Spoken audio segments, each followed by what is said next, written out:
And good morning and welcome to Rise and Shine. Hey, up your life, don't take that for granted. It's Friday, the 26th, and of course, anticipating to come on, waiting on my cue there, right? But anyway, all right, so the 26th, yesterday, and I tell you, we can miss the important things, and I'll get to what happened over a couple of days ago. But of course, yesterday was Thanksgiving in the United States, and of course, today is Black Friday, and people will go out and shop. In fact, they got out this morning, some camp outside Target and all the other places that have sale. And that's when Americans go and get things for very, very low cost. And for those West Indian who pack in barrel, they would have done that last year. So they're packing this year for next year. Yeah, that's how we just do it, right? But anyway, all right, so you're up your life. And of course, give God thanks for life. Show the children love. Every child is your child. And of course, let me do these. Dr. Dini Sayafat, mother, would have passed away. That lady who has given service to Tobago as far as providing providing the drugs that we need, that drugstore, Dove Drugs, if I'm not mistaken, yes, I stand corrected, I'm trying to remember, but, and they gave human service to what they provided for Tobagonians, and, you know, there are people who would go to the pharmacist to get, you know, they would not go to the doctor and say, we come with a pain here.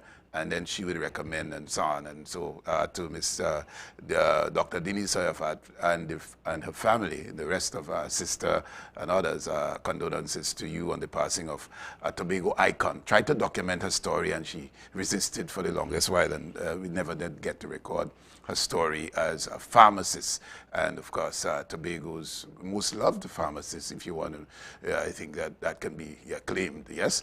And so condolences to you, of course. And today, for the first time in our history dealing with COVID-19, we have had the highest number of COVID deaths, 31 deaths.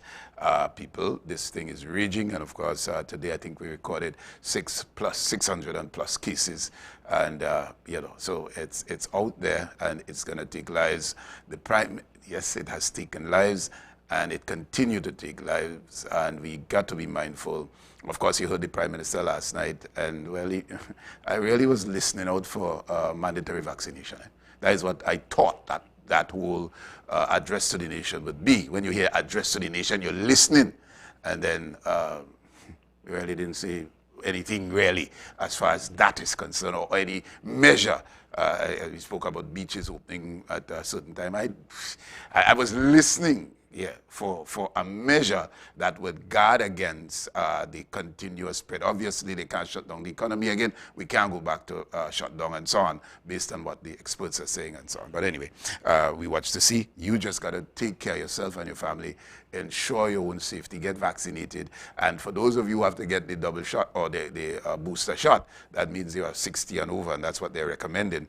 Go and get your booster shot so as to add further protection and to ensure your safety and so on. So that's what the science is saying. And you know, there's this argument that every minute they're coming up with something else and so on. Because this thing is on, we have never seen this before. It's a moving target, and so science is working overtime to see how the best they can deal with that. Also, it was frightening when the Prime Minister spoke last night. He spoke about somewhere in Africa that there's a new strain that is vaccine resistant. That for me was very, very scary. And, you know, anywhere in the world, you know, when this disease first came up in Wuhan, China, we started to say, I come in here now, but the world is a small place. And so that we got to be very mindful of. And, yeah, this is just, I don't know, but anyway. All right, so to let you know what's on this morning, we will speak with economist Dr. Anthony Bertrud, and of course we'll talk about, well, the economy and recovery post-COVID-19. And yes, I am optimistic that we are going to get over this, and in a short time, yes, that's my, you know, and I guess you have to be optimistic given the painful time that we're in, all right? And then later on, we'll talk with Wayne Wasp Clark, a PDP candidate for Lambo Lowlands, and we'll have that conversation, and so on. So basically, that's it for the show this morning in terms of, and of course, we allow you to interact with us and to share your thoughts. There's so much to talk about. Of course, I am still waiting for my Daisy. Christmas is here, people.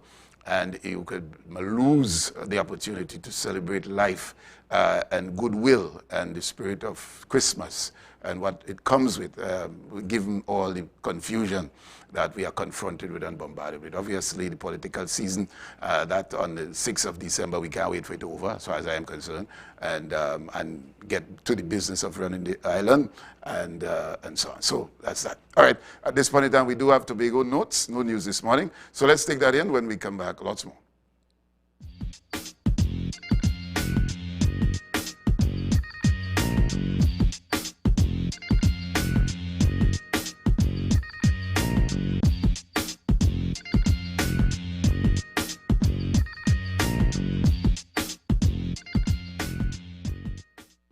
Energy is power. It makes all things move. It's everywhere around us and takes all sorts of forms, from wind to water, even electricity. Energy is important even as the world turns. The spoken word. Through the Energy and Me competition, students were allowed to show off their talent and give their views on sustainable energy. The initiative was hosted by the Curriculum Planning and the Development Unit of the Division of Education, Innovation and Energy. It was an entertaining way to promote awareness about the energy conservation issues related to climate change. We sought to use this competition as a platform to allow opportunities to transfer energies from behind the screens to in front of the cameras. When the idea of the competition was birthed, the format selected for the students' presentation sought to allow the infusion of the culture without creating barriers. Clavia Simpson from Bishop's High School was the Form 4 winner. She said she didn't have much time to put into her piece. Yet, the topic fell right up her alley, so it wasn't that hard for her to put it together. And of course, she's excited that her work paid off. The effects on the environment could be very vast, and if we don't act now, well, you'll see at last that I wouldn't be the only one putting everybody on blast, because Mother Nature, they give us a collective ask anybody you know. It's clear we need some energy in here. Actually, I only heard about the competition a week before, so my mentor, Miss Elliot Ferguson, and I, we were rushing to see what would be a very good topic, not only to speak about, but to express.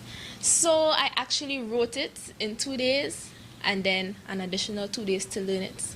I was honestly overjoyed, really, really overjoyed. I mean, I put my hard work into it, so just knowing that I did my best was enough for me. But hearing that I won, that was a little cherry on the cake, you know. Little Miss Tahila Chapman of Scarborough Secondary also delivered an electrifying piece. Tahila won the Form 1 category, and her reaction was priceless. My Tobago, how do we amend our ways? To pollution, say no. Use a bin and not the sand. Have concern toward our land. Let's come together and clean it up in entirety to make everything good and, you know, to be perfect the way I would like it. Let's say estimating, let's say about 1 week. I was definitely ecstatic. I was really, really elated when I heard that, and even when I heard my name called, just by that name, my heart, you know, felt so much of joy at that time, and I was really, really happy, and I was thankful to everyone around me who helped and made an input in this situation and helped me to get this awesome reward that I really got from this entire competition. Taking part in this year's competition were Bishop's High School, Goodwood Secondary, Mason Hall Secondary, and Scarborough Secondary. The winners walked away with digital devices, including computers, tablets, and phones. That was a production of the Department of Information, Office of the Chief Secretary, Tobago House of Assembly.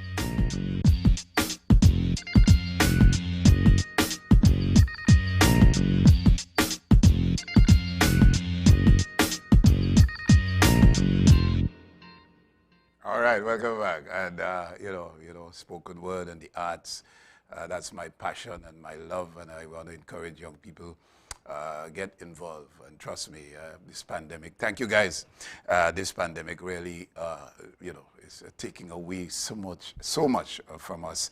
And, it would be really nice to go to a recital at the library and to sit and to watch these young people display their talents and so on, and so on. But anyway, I just want to encourage you. All right. So last night, the Prime Minister did speak about, well, he addressed the nation. And all of it had to deal with COVID-19 and the rise in cases. The idea of a shutdown is not part of what the government has on the agenda, given what it can do or what it has done to the economy. And further lockdowns will just hurt, they just cannot afford it, based on what was said by the Prime Minister and government ministers and so on. Now, is there, and this is what I'm asking you, is there consideration, is the Prime Minister or the government afraid to announce mandatory vaccination, given that there are varying protests around the world? Do you get the impression that he's cautiously coming to that space where we have to resort to mandatory vaccination? And are you willing to accommodate that kind of, or is it infringing on your rights and so on, given the persistency of this disease that will take your life if you are not immune by building your immune system. And of course, this vaccine adds to building your immune system. So the lines are open. We can take your thoughts and give us some of what you heard from the Prime Minister, what you thought was noteworthy, or did he, some people said, he wastes my time. I listening to hear that there are measures and maybe the easing up, and of course the restriction of the beaches was spoken to by the Prime Minister, that he may consider the therapeutic aspect of what the beach provides or the sea provides, and that would be early morning up until maybe 12 and so on. And all you please do that now, so that when I leave, I could go and take a dip and so on and clear up my nostrils and things and so on. The sea is therapy for Tobagonians, and so on. But anyway, let's take your calls. The lines are open, 635-1005. Did I get right? 635-1005 and 635-1412. Your calls are welcome, and let's hear from you. Also, I said the passing of Dr. Sayofat's mother, and as I said, she would have contributed significantly to Tobago's health, should we say that, as a pharmacist, and of course her late husband as well. And I remember when they moved to the mall, they would have been the Scarborough Mall that is now still blocked around. They, you would go to the mall and you would go to that pharmacy, and she was always very courteous and, will deal with your concerns and assist you as far as your health is concerned. So that's a sad loss and a true community legend, if there's a right fitting label to put towards her name. Let's take your call. Good. And of course, we have 31 deaths of COVID-19. Let's take your call. Good morning. Welcome. Good Caller? morning, Brother B. Yes, speak. One of the concerns people have, people who take the vaccine are dying also. So I think people are a bit scared too, because I remember when it came out, they said if you take the vaccine, you don't meet ICU stage and then dying. But yet we have people dying. I've known people who were fully vaccinated that died. Yeah.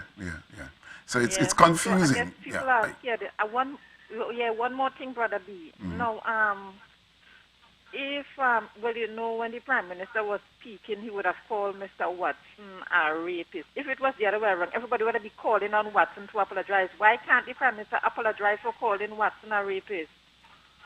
All right. Thank you. All right, that's out there. All right, so the lines are open. 635-1005, 635-1412.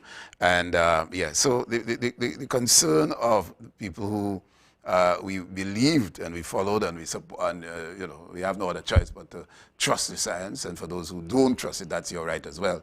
But a moving target, right? And we were all convinced that those who are vaccinated will not, or fully vaccinated, will not die. The lady, said that, and we hear instances of that. All right, so we're taking your call, 635-1005, 635-1412. The Prime Minister's speech last night, or address last night. Give us your thoughts. Good morning and welcome. Good morning, Brother B. How are you doing? I'm good. We down to the last straw now to get people to be vaccinated. I called this program about 6 months ago, and I mentioned let the vaccinated people allowed to go to the beaches. And I know you all objected. I think you mentioned me and Motley say we all in this together. Yes. But finally last night, the final straw or the final carrot that the Prime Minister dangled is Carnival and beaches to get vaccinated. That was all last night, you know. Yeah, Carnival. He Hint, did, about Carnival. yeah. Hint, He spoke about beaches. yeah. He spoke about Carnival type events in safe zones. That's what I'm saying. So he's hinting. So because the euphoria of Carnival, but I think that's a dangerous road. I think that's a dangerous road. But let me ask you though. Let me ask you: is mandatory vaccination a real possibility in this country?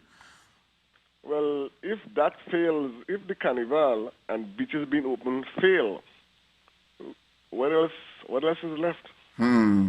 But do you sense that the Prime Minister is cautious given the protests around the world, and you know there are those who are waiting to have that kind of protest against mandatory vaccination? Do you think he's fearful?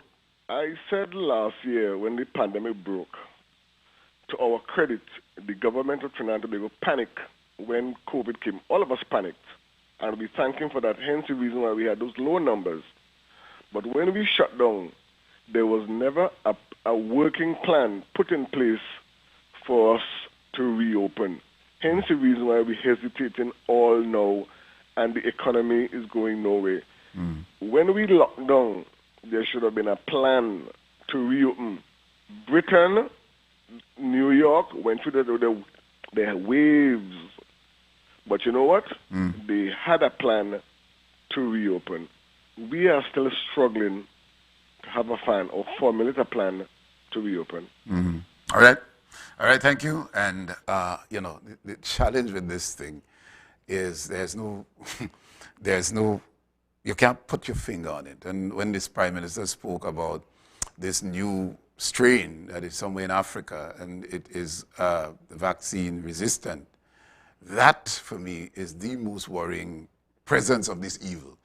And, you know, one person said to me, Brother B, we're in the last days, oh God, just praise your God and hope that you live each day and so on.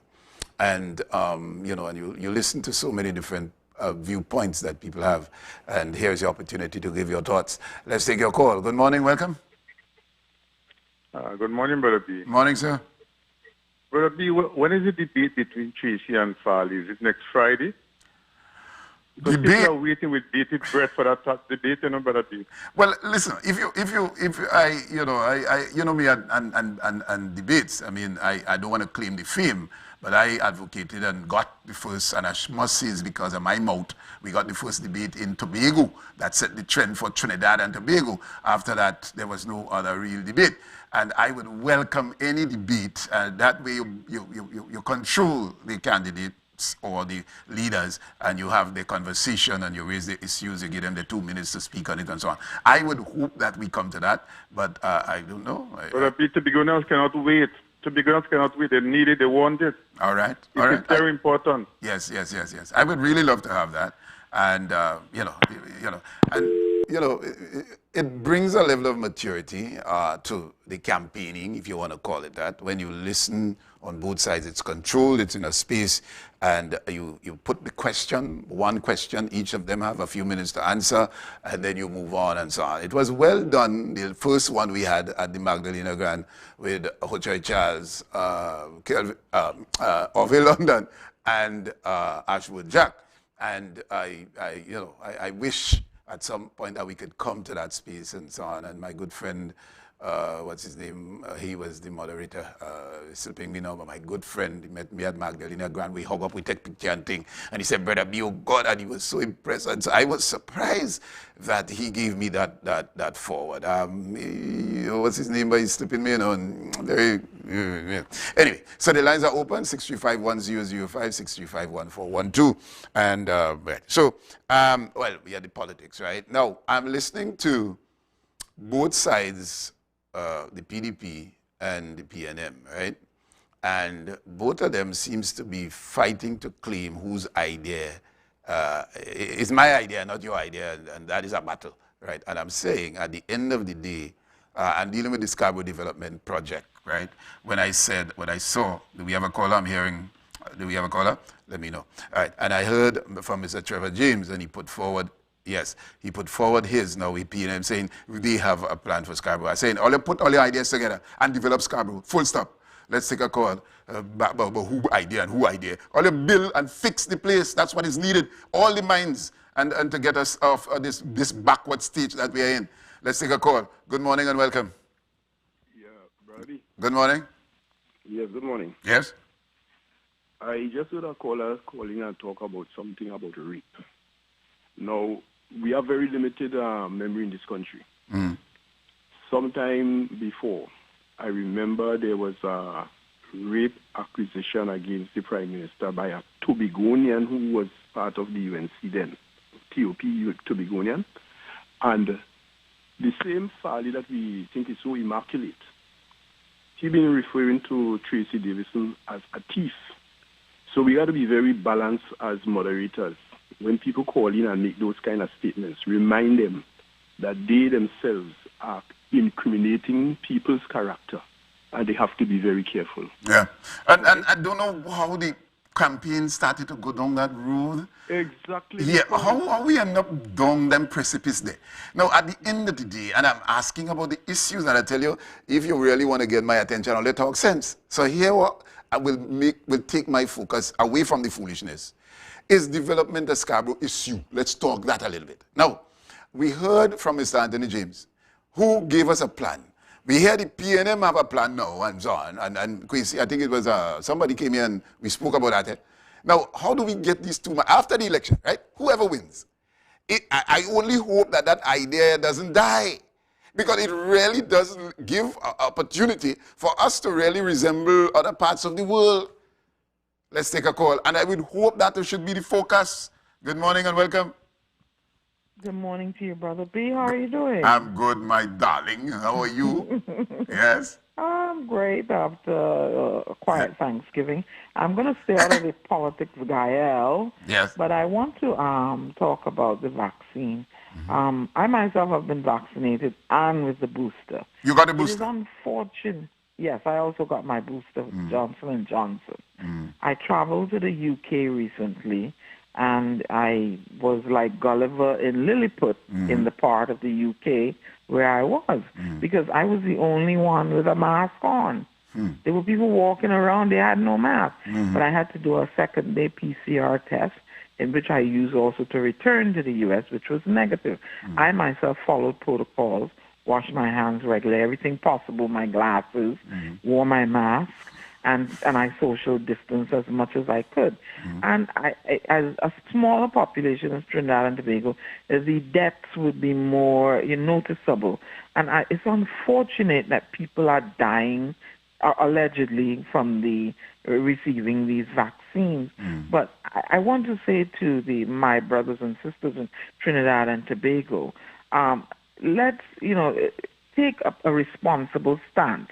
If you're not going to take the vaccine, then social distance, stop with these zesting parties and stuff, because I'm watching the death toll climbing, right? Stop with the zesting thing, social distance, wash your hands and everything possible, and, fortify your immune system as much as you could. Because I'm so worried about, more deaths, and what the Prime Minister said, that there are going to be more deaths by Christmas, more funerals. So please, Trinidadians, please, if you're listening, if you don't want to take the vaccine, if you want to, please go ahead, take the vaccine, wash your hands, wash everything possible, social distance, and stop with all this unnecessary gathering. That's my message. Thank you for that. Thank you for that. Thank And You're coming welcome. to, thank you, the point that we spoke about Carnival and Carnival type events, right? For people who are vaccinated and safe zones and so on. And Gypsy said that the model that Miami used, and he said that all those people there were vaccinated and it was a safe zone and it went well. Now, and I said here, and I maintain, anything Carnival Trinidad is totally different to anything Carnival anywhere else in the world. There is a mindset in our celebration of this unique art form, that is to loose and to get on bad and to get on and so on. So that needs to be controlled and monitored. I don't know if it's a good idea to even consider that. But anyway, let's take this call. Good morning. Welcome. Yes, turn your TV down. Speak to me on the phone. Go ahead, please. Can you hear me? Yes. Okay. So, pleasant good morning. I listen to your program as always every morning. Thank you. I heard you. I heard a few callers speak about the vaccine and some talk about the election, upcoming election. I want to touch on the vaccine. And one of my greatest things with the vaccine is it seems like there's only some information that's being taken from some places, and I'm trying to figure out why the fourth persons. This is what's making citizens worried and wary because they're wondering why are you forcing so much? Why don't you let it be our choice? And I think it's good enough that the Prime Minister has done his job. We have all the different types of vaccines. You should just say to the citizens, here's what. If you're not vaccinated and you get sick with COVID, then you'd have to pay your own way if you have to go into the hospital or whatever the case is. But, it feels like force when you are telling a man that he cannot go to work and make an honest dollar if he doesn't take the vaccine. All right. What are your thoughts on mandatory vaccination? Because I fear that is coming. Right. And this is what I'm saying. You are telling someone you cannot make an honest dollar if you do not take something in your body that you choose not to. It's your life. If it's your life, nobody forces anybody to tell them to stop smoking cigarettes because you'll get cancer, and you can give the secondhand smoke can also give someone cancer. You have alcohol that causes numerous different problems, violence and so forth. Nobody's forced. And there's a whole host of different things we can touch on that are hazardous to your health. Yeah. But nobody's forcing the stuff or the limitation of these things. Now, if it's someone's life and their choice, why the force? When you tell someone, hey, it is mandatory, you will not be able to feed your family, you will not be able to go to work and make an honest dollar, what position do you put citizens in at that point? All right. When you force a man and you tell a man, hey. All right. So I'm getting from you that, so you're against mandatory vaccination. But based on what they say, audio cues, you listen. And what I'm hearing from the Prime Minister earlier, it possibly can be part of how we have to exist in this space. We know the protest is happening around the world. There are different parts in the world that has made it mandatory. However, we watch to see. Let's take this call. Good morning. Hey, Brother B, I forget we had an election. I want to toss something up your alley. Yeah.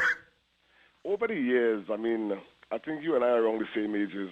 We have heard some outlandish promises made by politicians. I want, maybe after the election, you could catalog your listeners to reveal some of those outlandish promises we have heard since the beginning of time. I don't know if you knew that Canaan Bonaccord Ground was promised to have a running track around it once upon a time by a current politician years ago. And some other promises, because I hear somebody on the hosting talking about New York in Tobago should be the New York of the Caribbean. So what I want you to do is basically, maybe after the election is done, and this is down the road of parody, where it's comic strip kind of thing. Some of the outlandish promises that was made to Tobagonians that never materialized. Okay. Let me laugh one more. But it takes me back to Canada 1984. Thereabout when John Turner went up against Baron Mulroney. I was there. And there was an ad by John Turner that in the groceries was beautifully done and so on. And when in the grocery and so on, when he came up with his set of promises, even see promises in the cart, and then the cashier asked, Can you pay for those promises? If you can't pay for those promises, would you kindly put them back? And I think that answers your question. And that was brilliant. And of course, Brian Mulroney became Prime Minister of Canada and so on. And that was really fantastic. Anyway, all right, so at this point, we go for the break. When we come back, we chat with Dr. Anthony Bertrand. See you after the break.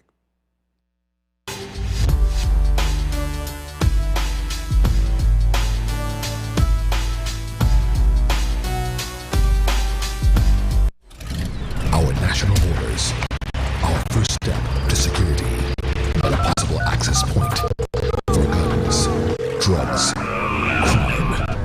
If it does not look right, do the right thing. Call Crime Stoppers anonymously. 800-8477. Report possible border crime. You can now get whatever you need whenever you need it anywhere in Tobago with Tobago. Your meals, medication, groceries, and shopping all delivered directly to you.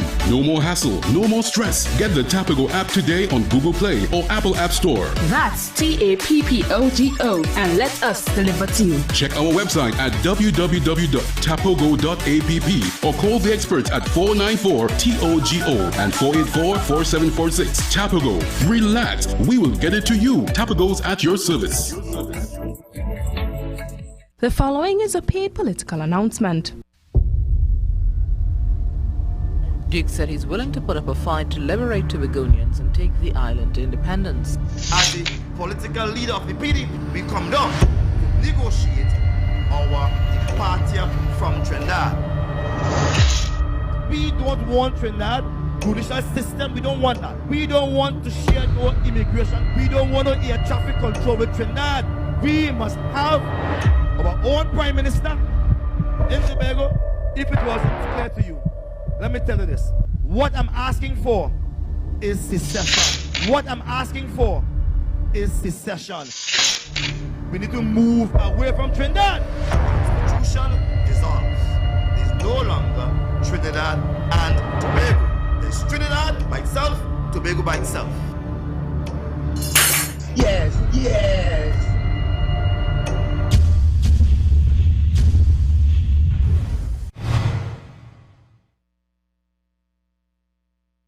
The proceeding was a paid political announcement. The following is a paid political announcement. Here are the PNM's plans for the fishermen of Tobago. We will increase the financial support to fishermen up to $500,000 for 500 eligible fishermen. PNM, we getting it done. We building it up. We will introduce tilapia farming with an annual production target of 1 million kilograms. We getting it done. PNM, we building it up. PNM. We will protect lives at sea by expanding the GPS tracking devices program to unregistered seafarers. We getting it done. We building it up. PNM. We will improve the standard of markets, fishing centers, and landing sites, making them safer and more marketable. PNM. Within the first 9 months, we will make upgrades to the fishing facilities across Tobago, including reconstruction of the Palatibia jetty. PNM. We getting it done. We building it up. PNM. The PNM will improve the fishing industry in Tobago. On December 6th, vote PNM. PNM. The proceeding was a paid political announcement. The people, the personalities, the candidates, the results. Keep viewing Tobago Channel 5 as we bring to you all the results and reactions from the party headquarters on election night, December 6, 2021 from 6 p.m. Stay with the election leader, Tobago Channel 5 for THA Elections 2021-2022, The Race for Power, Part 2. At Trinidad and Tobago Ophthalmics, some of our services include cataract operations with normal and premium lenses, treatment for glaucoma, medical and surgical diabetic eye diseases, including bleeding eye trauma as well as retinal problems, age-related macular degeneration and retinal detachment. Please visit us at the Calder Hall Medical Center, Calder Hall, Tobago.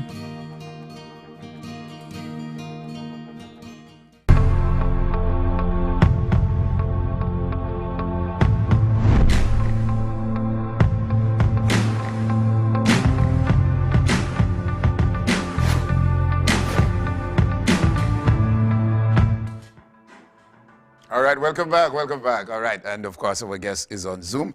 Let's welcome Dr. Anthony Bertrude. Good morning and welcome, sir.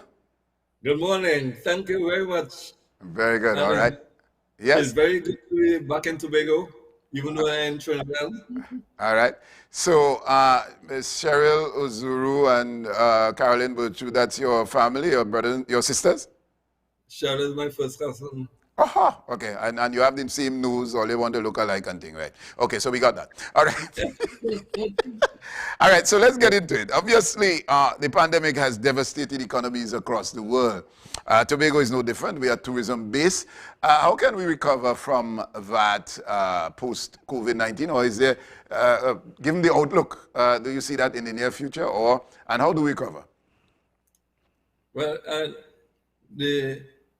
is a dangerous virus that we beset, a very dangerous virus. However, I am confident that over time we will recover. I'm confident that we will recover eventually. Mm-hmm. All right, and tourism-based, obviously we rely on that for the to contribute to the gross domestic product. Given and your optimism is quite encouraging for those of us who are looking at this from a gloomy standpoint. But what do we need to do to beef up, if need be, to encourage and to bring tourists and to earn foreign exchange from that standpoint? Well, I mean, we want to invest in the hotel industry, and we need more airlines to travel Trinidad and Tobago. So that will help us. Mm-hmm. What happens is that we have to be more aggressive in how we focus on tourism. So getting airlines arriving, the building of the new airport, that's a big thing. In St. Vincent, they have built new airport in St. Vincent, and they are confident that this would upgrade tourism in St. Vincent. Mm-hmm. And that's the same thing we have to do.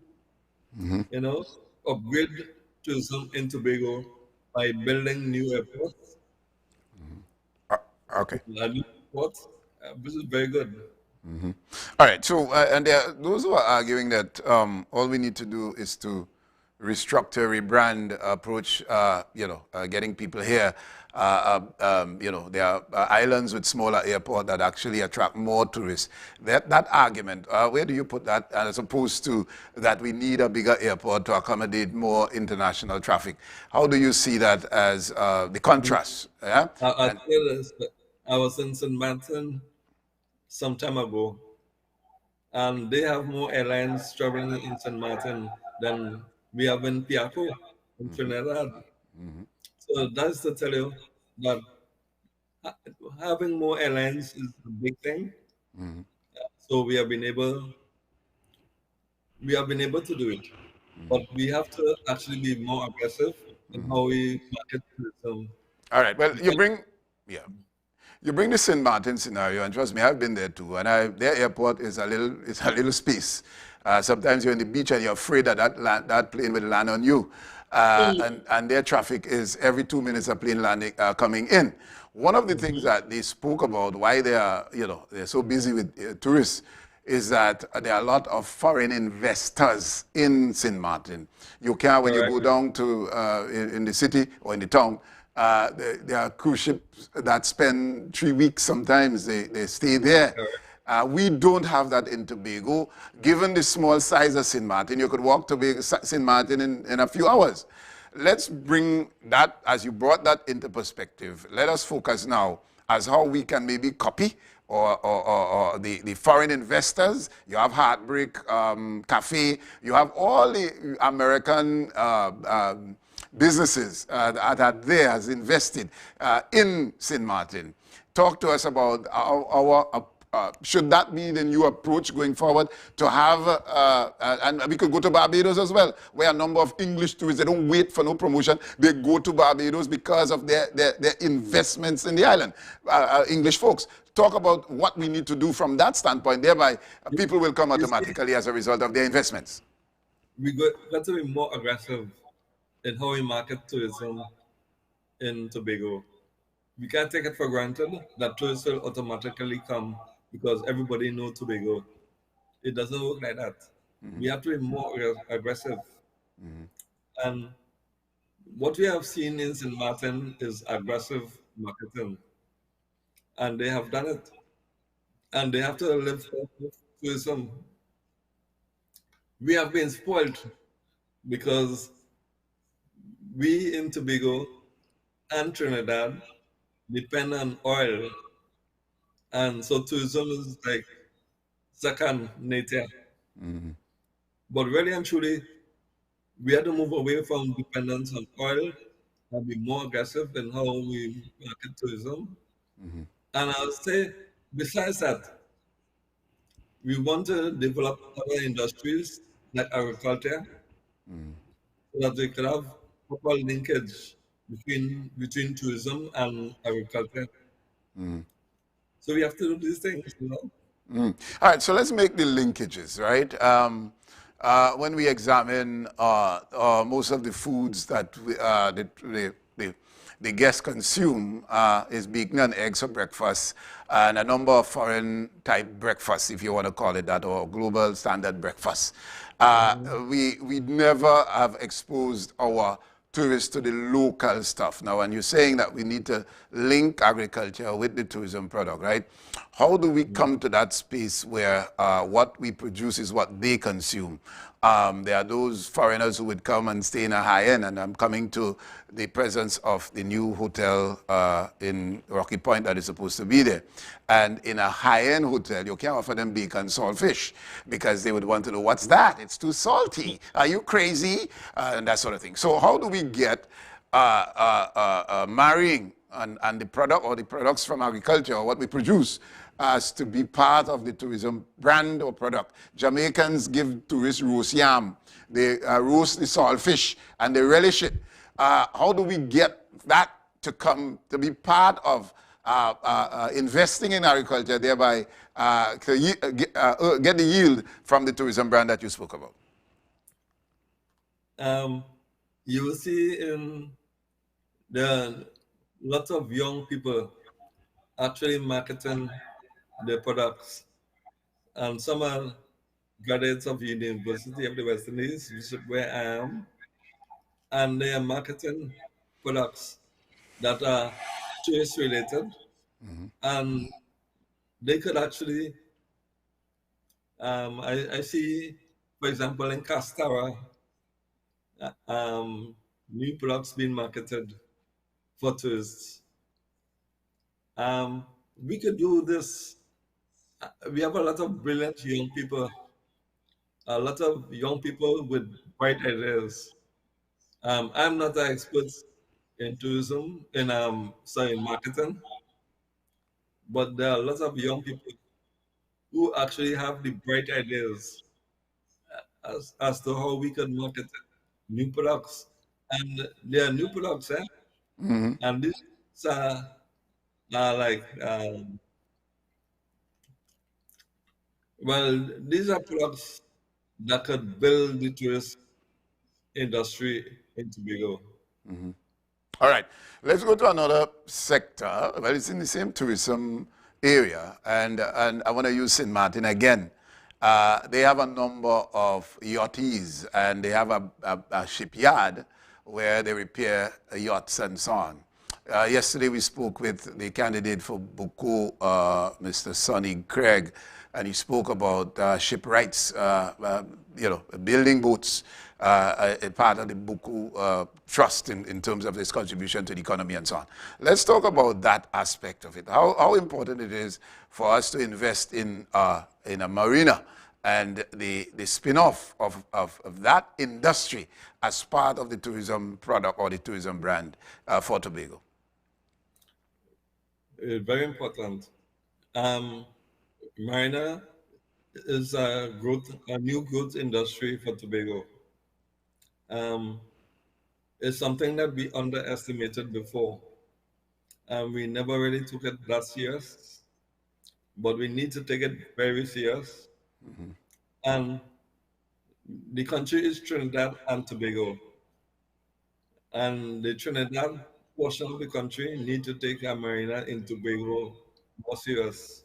And that is what's happening to us, right? They did not take it seriously enough for them to see how important it is to have a marina in Tobago. But we need it. Yeah. All right. So what we'll do, we'll go for the break, sir. And when we come back, we continue our conversation. See you after the break. All right. Thank you.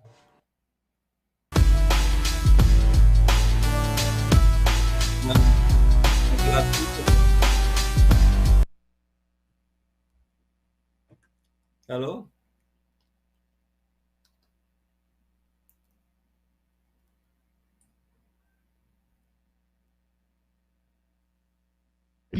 Unsure financial times, protection of your hard-earned financial assets is a priority. We at MI4 Security Cash and Transit Service are sure to grant you peace of mind. Fully insured services. Call us today at 660-7723 or 635-2144. MI4 Security Services Company Limited, keeping Tobago safe. When you need electronics, find what you want quickly at Ted Electronics. We have tons of brand name items in smartphones, tablets, LCD and smart TVs, headphones and speakers. For the best in electronics, check TED. Amazing service and the lowest prices guaranteed. Located upstairs Moosehead Plaza, Bethany Road, Tobago. TED Electronics, your ideal choice for electronics. Who say you had to go to town to get the best in wholesale prices? Check out Goldsboro Minimart today for the best in wholesale and retail prices. We have Coca-Cola, Smalta, Malta, juice, 10 kg powder soap, 5 liter dishwasher liquid, 5 liter fabric softener, detergents, and so much more. And newly added to our shelves, genuine parts for trucks and pickups. Mitsubishi, Kia, Hyundai, Nissan, and Isuzu. Check Goldsboro Minimart, located Goldsboro Main Road, conveniently open Sunday to Friday, 7 a.m. to sunset. Contact us today at 660-4095.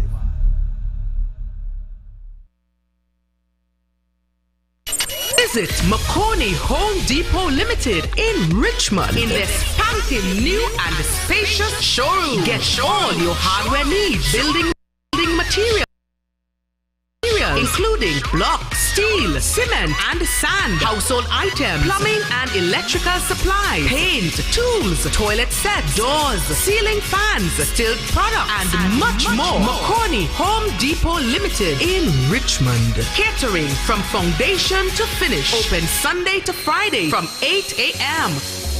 The following is a paid political announcement. They want to cut, we want to keep.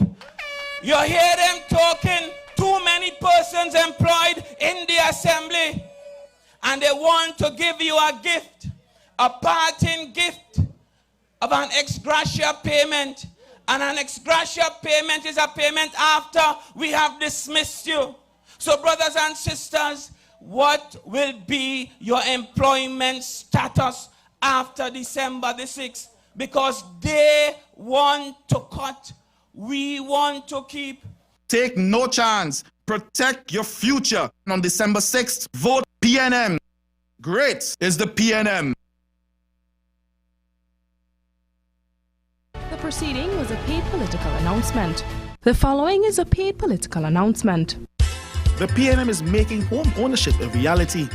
2,000 housing lots will be distributed to Tobagonians, with 20% being reserved for single mothers, daily paid workers, members of vulnerable social groups, the military and the police. PNM, we getting it done. We building it up. PNM. Lot owners will be able to access a $50,000 grant to start construction under the beneficiary-owned land program. We getting it done. PNM, we building it up. PNM. The home completion program will provide grants up to $20,000 for families unable to complete construction due to financial constraints. We getting it done. We building it up. PNM. The home improvement subsidy will help families expand or renovate their homes with a grant that matches their spend up to $20,000. The home improvement grant will assist with minor additions and repair works up to $50,000. PNM, we getting it done. We building it up. We will facilitate low-interest mortgages for 25 to 40-year-olds earning less than $10,000 per month. We will deliver 300 new starter homes per year to eligible persons with 10% allocated to single mothers. We getting it done. We building it up. Making home ownership a reality, PNM style. On December 6th, vote PNM. At Trinidad and Tobago ophthalmics, some of our services include cataract operations with normal and premium lenses, treatment for glaucoma, medical and surgical diabetic eye diseases, including bleeding eye trauma as well as retinal problems, age-related macular degeneration and retinal detachment. Please visit us at the Calder Hall Medical Center, Calder Hall, Tobago.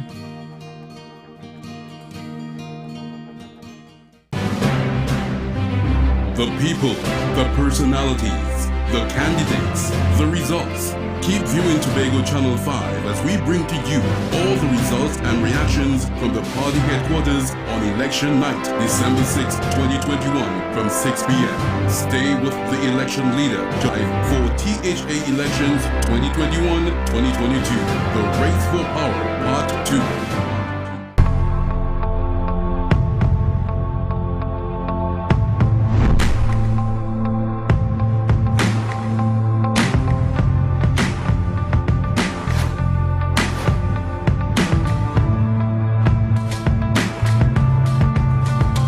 Welcome back, and we are talking with Dr. Anthony Bertrand, and of course he's related to Miss Bertrand, Caroline Jane Bertrand, and so on. Good to have you, Tobago born, and of course a lecturer at UWI, yes? All right, so let's get further into it, sir.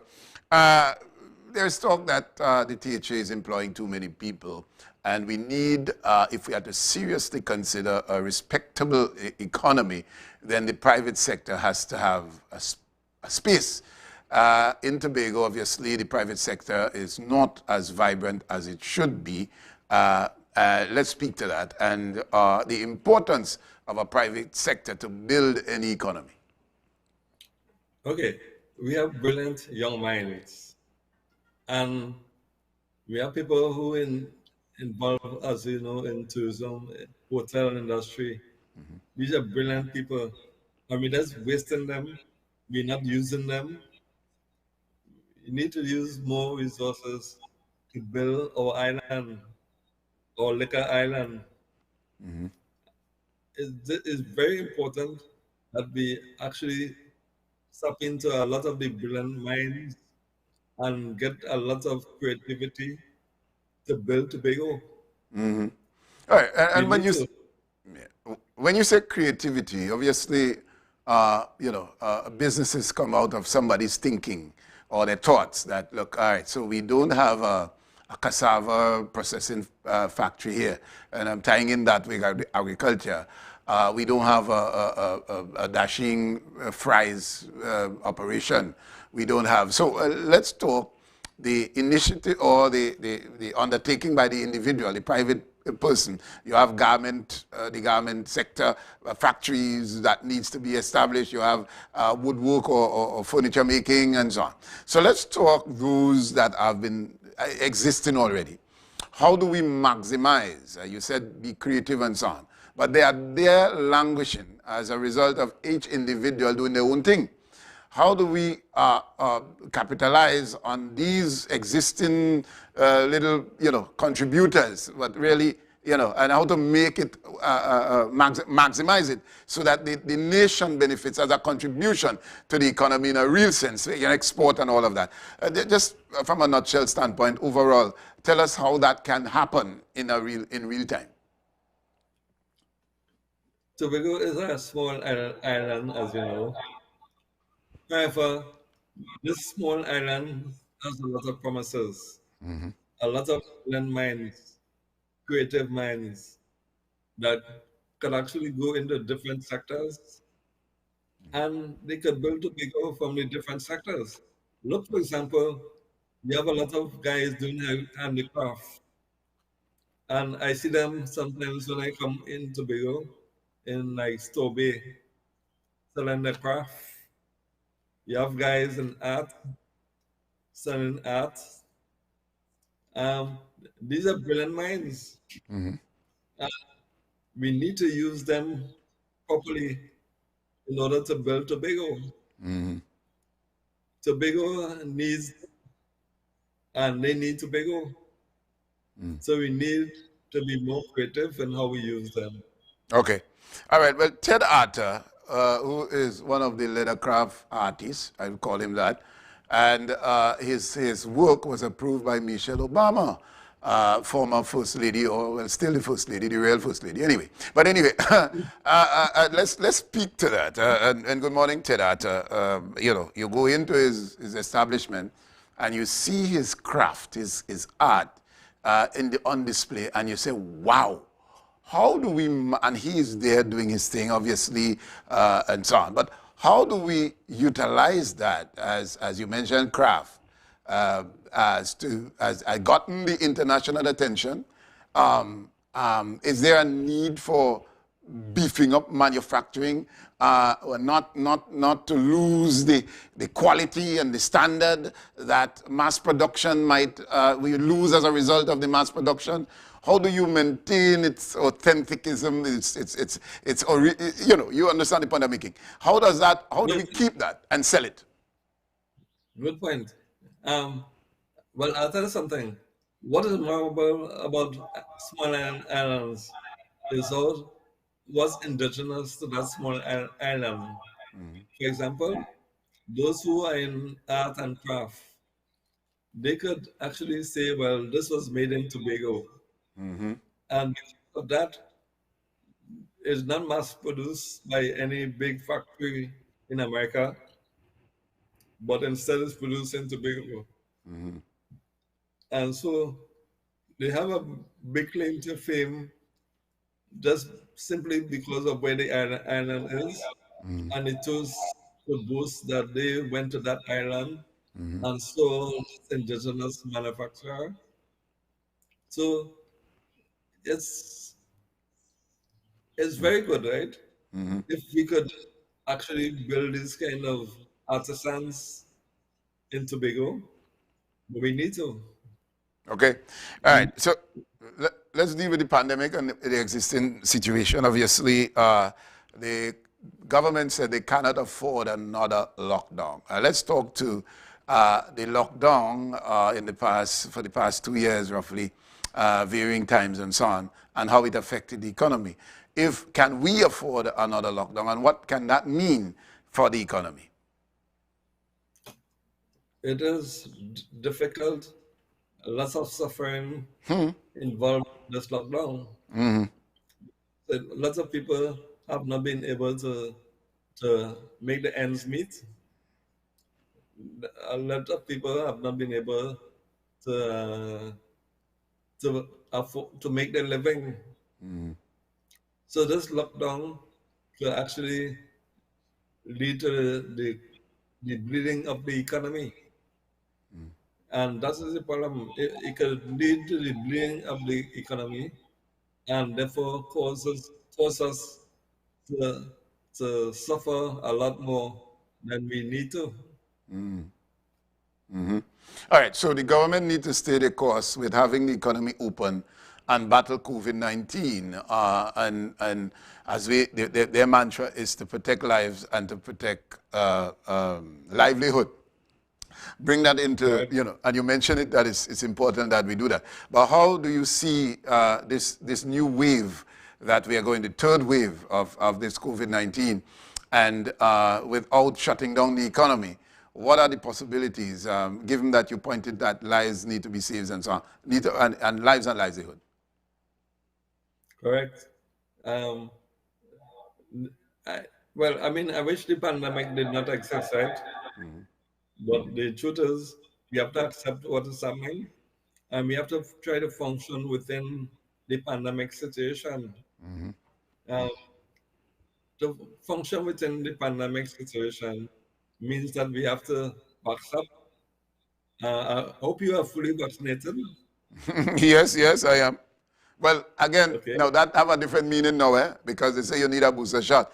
But I'm not of the age yet. But I don't know. I think yeah. But anyway, so in closing, sir, and it was indeed a pleasure, what would you want to say to Tobago and, of course, all the rest of the Caribbean, Trinidad and Tobago, in this pandemic?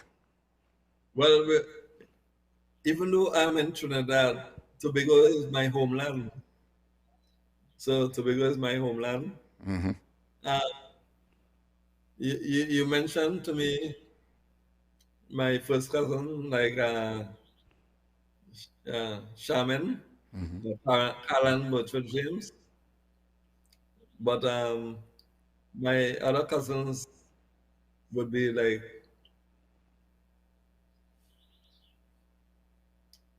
all right, you can't bring them. All right.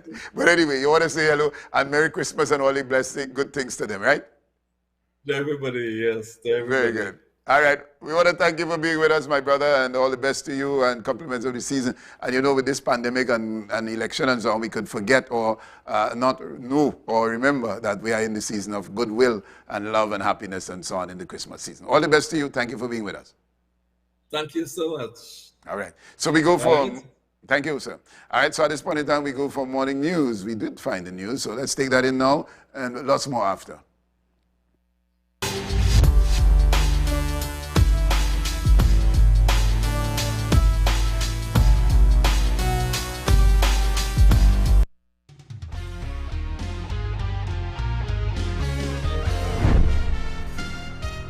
Good morning, Tobago. Thank you for joining us today, Friday, November 26, 2021, for the Rise and Shine Morning News. In the clinical update, as at Wednesday, 24th November at 10 p.m., Tobago recorded 2 additional deaths due to COVID-19. A 79-year-old male and a 69-year-old female, both with comorbidities, are the island's latest reported fatalities. Additionally, Tobago is now reporting for the first time a high of 9 patients in ICU care. Up until Monday, Tobago had a capacity of only 5 ICU beds for COVID-19 and 1 additional in the A&E department. Have increased both in Trinidad and Tobago. Tobago will literally double. The Minister of Health reported this week that an additional 13 ventilators were received, which allowed for additional ICU beds nationwide. However, the Channel 5 News learned Tobago remains at 5 ICU beds and the additional 1 in A&E.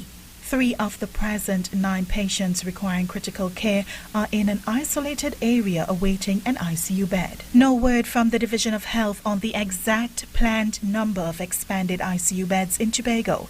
ICU capacity nationally has moved from 2 to 20 to 35 to 66 to 89 and now at 102. The Delta variant is fueling a third COVID-19 wave in Trinidad and Tobago as more movement is occurring due to the reopening of the economy and removal of the curfew. Vaccine numbers have also waned both in Trinidad and in Tobago. The death toll nationally from COVID-19 continues to rise. Over the last 48 hours, 31 people succumbed to COVID-19 in Trinidad and Tobago. This tops the last high of November 20th, when it was reported that 28 people died, including 1 child. 114 people have died.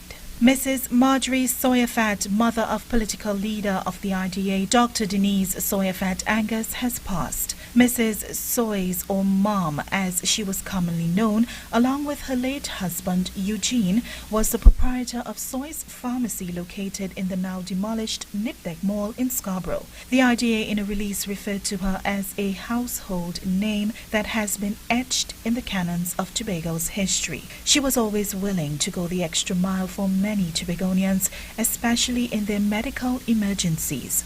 They continued that her quipped remarks challenge you to rise out of self-pity, and her penchant for providing workable solutions for people's issues were a hallmark of her character. Mrs. Marjorie Soyafat has been ailing for some time. She is the 3rd Tobago icon that has died in the month of November.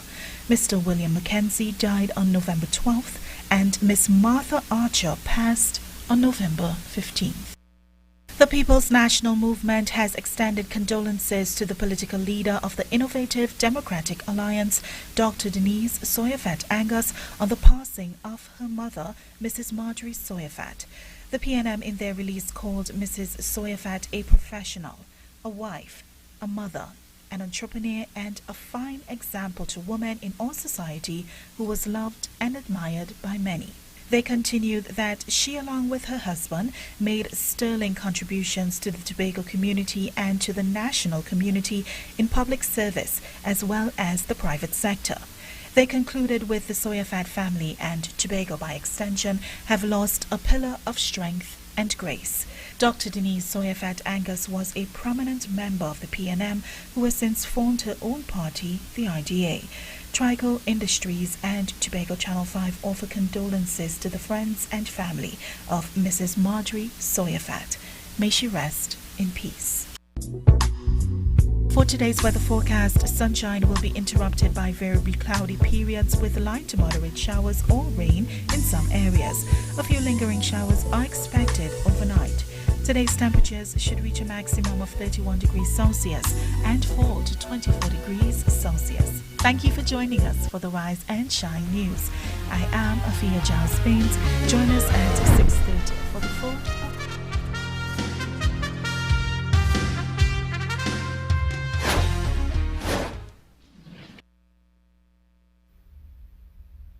At Trinidad and Tobago of Felmix, some of our services include cataract operations with normal and premium lenses, treatment for glaucoma, medical and surgical diabetic eye diseases, including bleeding eye trauma as well as retinal problems, age-related macular degeneration and retinal detachment. Please visit us at the Calder Hall Medical Center, Calder Hall, Tobago. When you need electronics, find what you want quickly at Ted Electronics. We have tons of brand name items in smartphones, tablets, LCD and smart TVs, headphones and speakers. For the best in electronics, check Ted. Amazing service and the lowest prices guaranteed. Located upstairs Moosehead Plaza, Bethany Road, Tobago. Ted Electronics, your ideal choice for electronics. It's our call. In Tobago we know who we are. It's changing. It's our call. Do we let the actions of a few take it from us, or do we act? Call 800-TIPS or go online at crimestopperstt.com. It's an international system. It works and it's anonymous. It's our call. It's our call. Make it.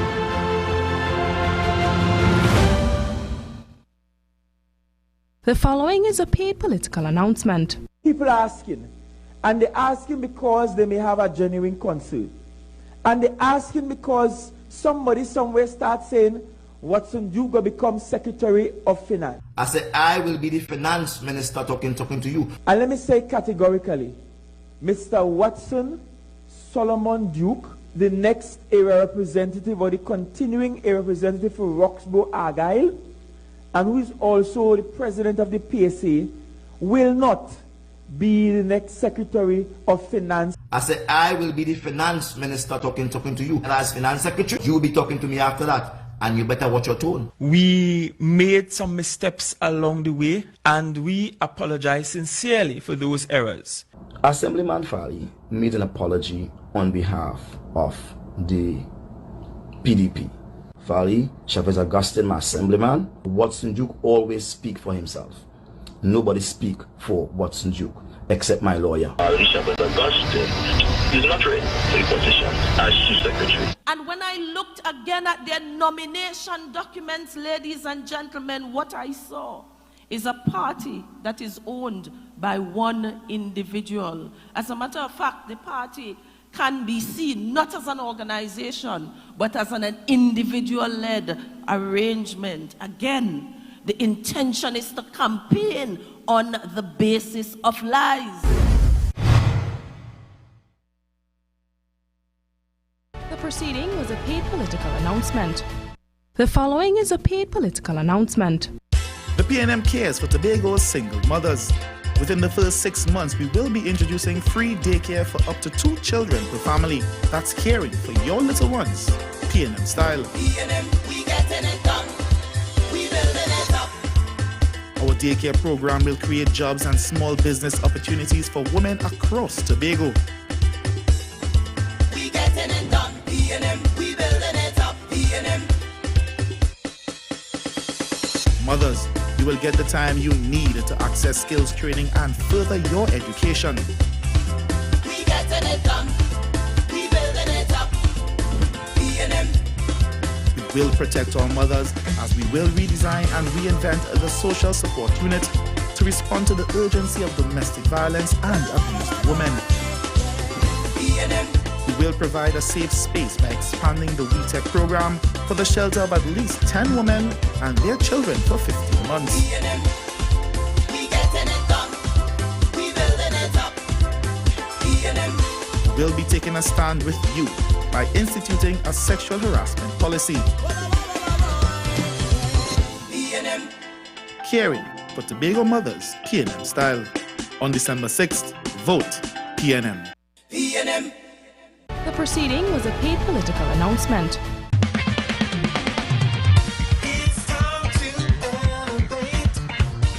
It's time to elevate. It's time to elevate. It's time to elevate. Greetings in the name of Jesus Christ, our soon and coming King. I am Minister Cassandra Powder, here to encourage you to dare to be different. Think the unthinkable. For we serve a God that has no limits, no boundaries.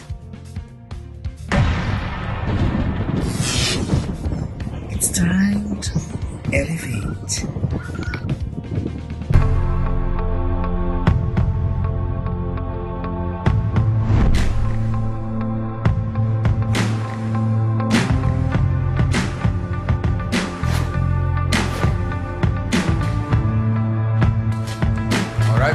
Welcome back. And let's acknowledge our viewers and supporters on Facebook. Marlene Hamilton, Shauna Bouchette, Mean Jean out there in Maryland, and so many others, Miss Mitchell, and so many others. So we want to thank you very much for your love and your support. Love right back at you, as I like to say. All right, so let's welcome our guest. And he is the candidate for the PDP for Lambo Lowlands. And we are talking to Mr. Wayne Wasp Clark. Good morning and welcome, sir. Good morning, Brother B. Good morning, Tobago, Trinidad, and I have to say the global audience now. I tell you, all right. Wayne Wasp Clark. Tell me, just tell us a little bit about Wayne Wasp Clark. How did you get the nickname Wasp? Well, that was from spelling since in primary school, my early days in primary school. You know, the teacher gave you something to do and you got that one right, and you stick with it. Okay. And the name just stay. Wasp. Yeah. But you know, Wasp is a bee, it stings and so on. Jack Spaniel. That's correct. We would say Jack Spaniel in the States, when different parts would say Wasp. But anyway, let's talk about the first, presence in politics. And that was just 9 months ago, there about 10 months. And you contested the Lambo Signal Hill then. And you really did give Tracy Davidson Celestine a run for her money. You said there is no safe seat, and you were very energetic on that night. In this election, how do you see it yourself contesting the Lambo Lowlands seat? Do you see that there's still no safe seat for the PNM? Do you see yourself as making an inroad that would make history? Well, I say yes. There really is no safe seat. The political landscape seems to be changing.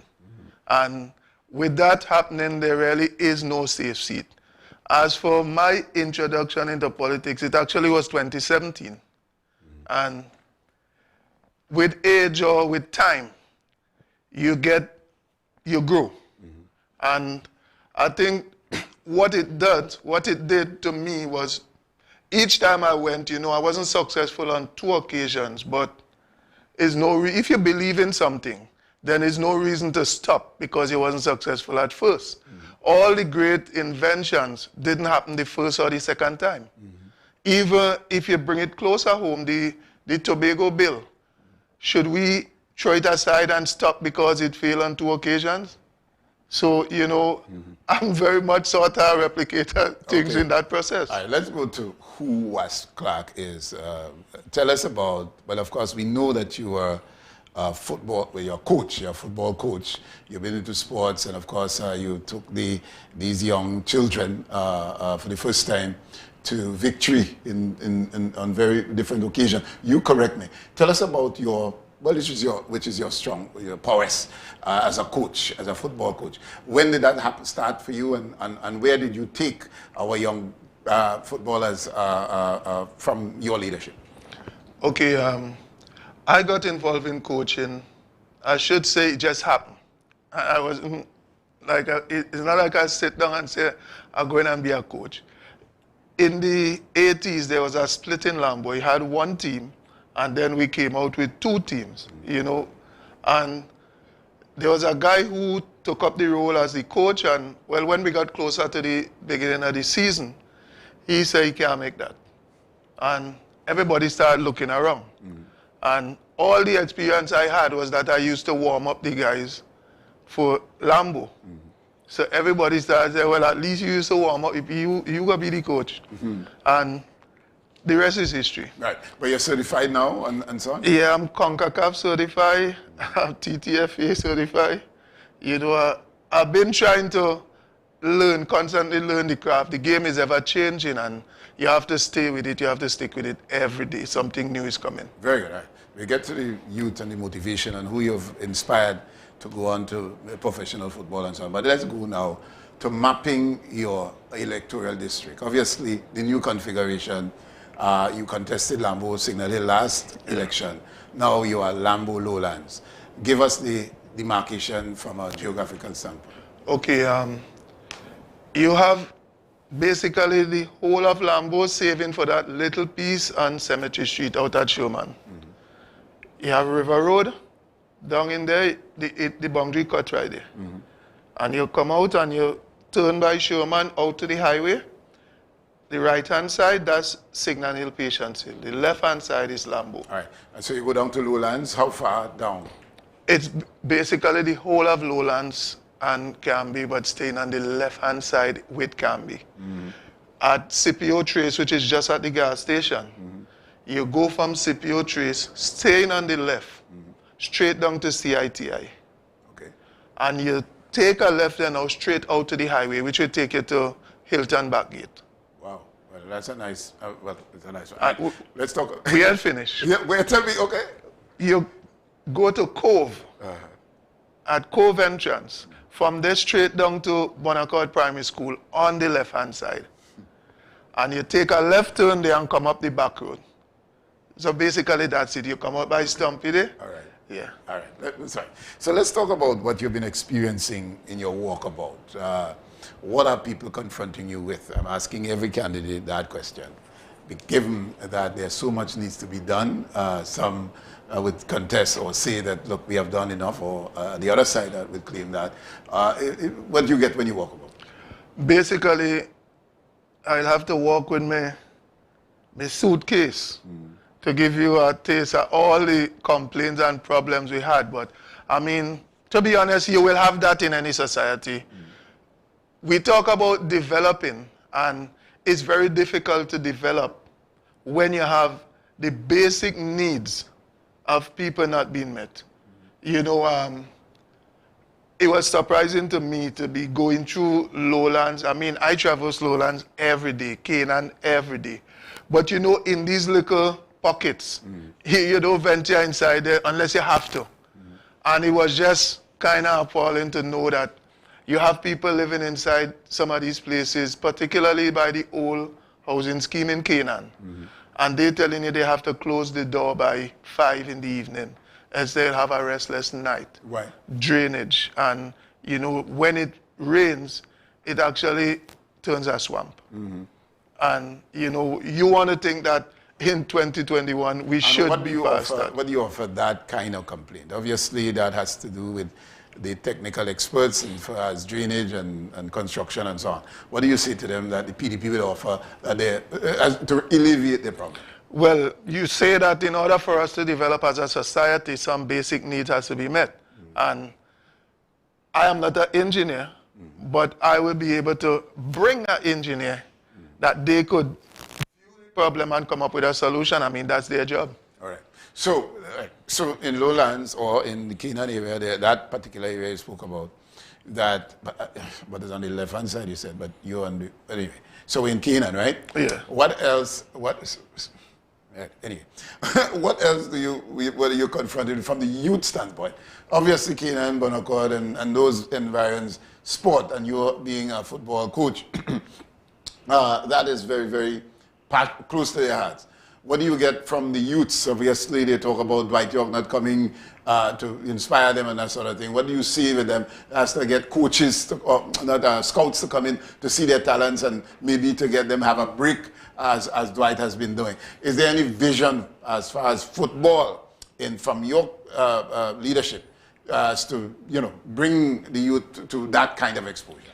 Well, first of all, our problem in Tobago where sports is concerned, probably there might be a couple of sports that are a little advanced, ahead of football, but basically, coach education is killing us on the island. And one of the things that we need to look at is fostering ties with other institutions. I think it's the easiest way. You could go on your phone now and in real time talk to somebody in Australia and England. We might as well just have it work to our advantage. You have to foster ties with people in the outer world, and then you'll be able to have arrangements that your children, your young players could get involved in, because it's difficult when sometimes the transition from what we have here. Dwight York was 1 in a million. And let us just not look, try to downplay that. That was just for him. Right. We play football here probably for 5-6 months of the year. But in the outer world where you have professional leagues. Yeah. Okay. And this is where I want to go, right?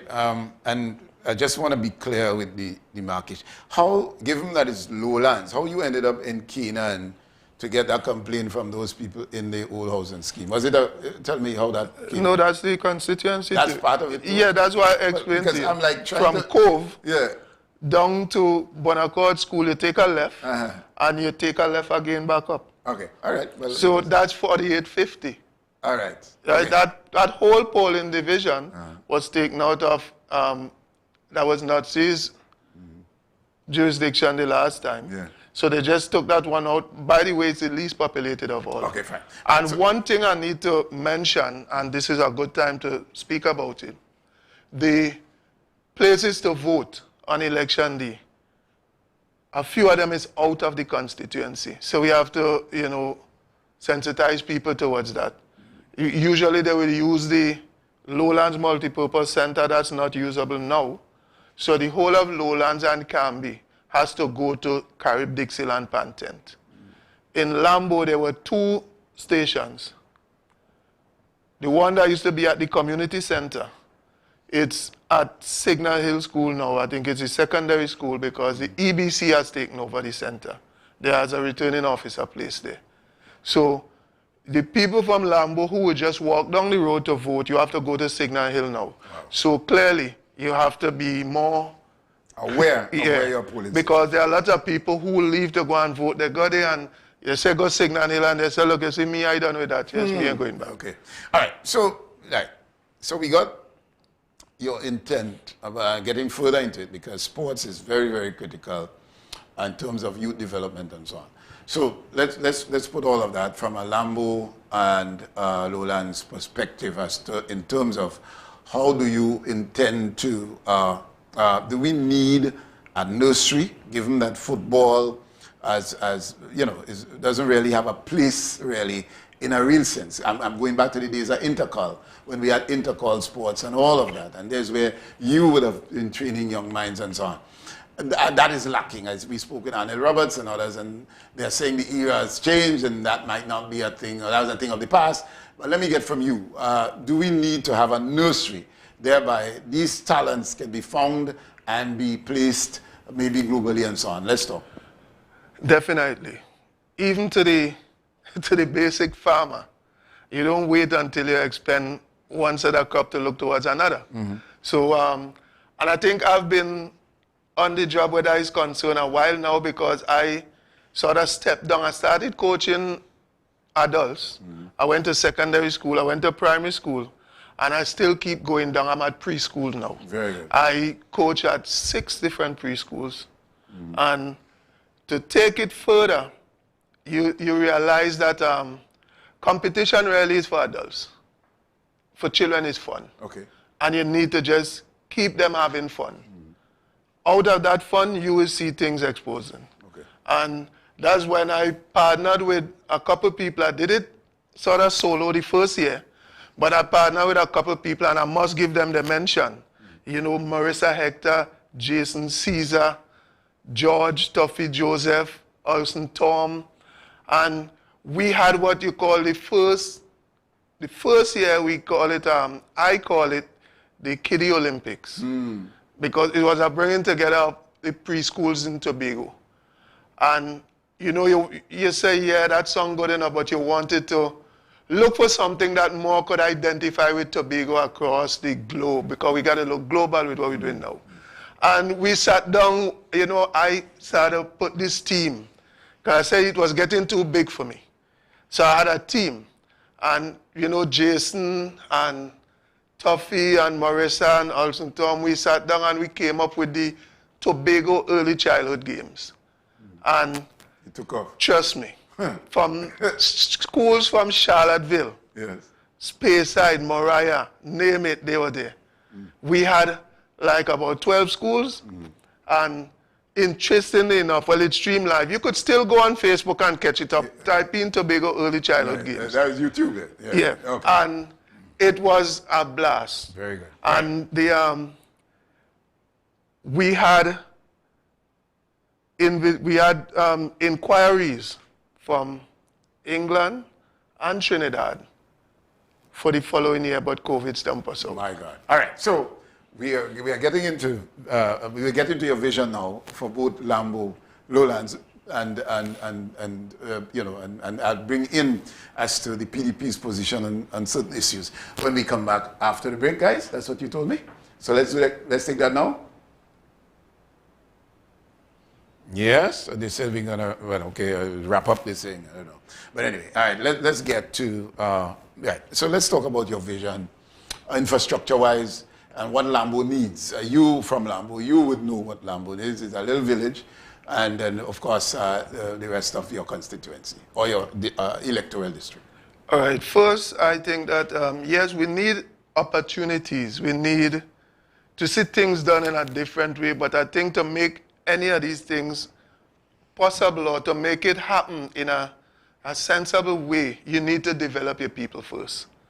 We have a way over the years of probably start building a house from the roof down. And we know one thing could happen, they're going to fall on you. You have to develop the people so they can make use of the opportunities when they come. Okay. When we come back, we get into that. All right, so we go for the break, yes, and when we come back, we continue with Mr. Wayne West Clark. See you then.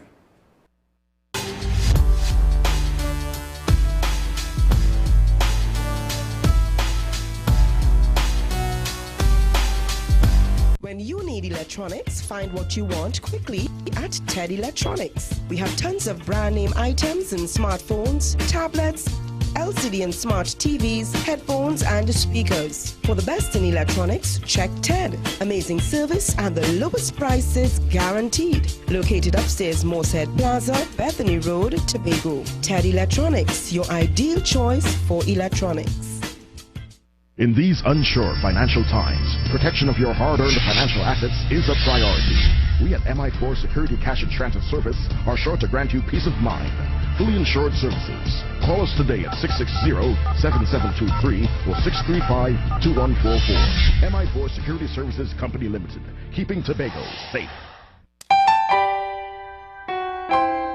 Be viewing Tobago Channel 5 for the live broadcast of the Tobago Methodist Circuit this Sunday and every Sunday at 9 a.m. as they bring God into our homes.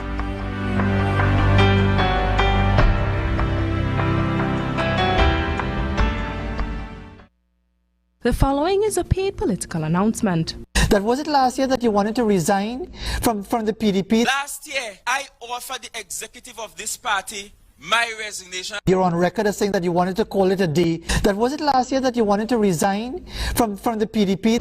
I spoke about this several times, that at one I did not hand in a resignation. I told him that, I was considering it. Last year, I offered the executive of this party my resignation. Because that is in the public domain. Oh, sure, and it's not the first time I spoke about. You hear that? I offered the executive of this party my resignation. That was it last year that you wanted to resign from the PDP? That at one I did not hand in a resignation. Fally Augustine is a liar. He's a puppet of Watson Duke.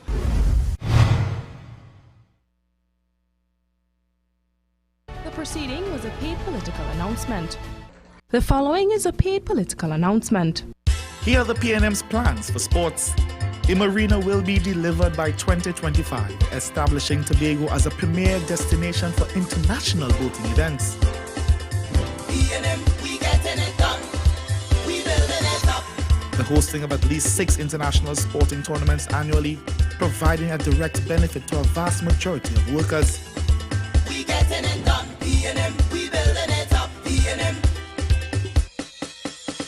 The establishment of surfing tourism hubs at Hope and Lambo, expanding job opportunities. We getting it done. We building it up. PNM. We will expand the THA Sport Awards, recognizing youth achievement and excellence in a wide range of areas.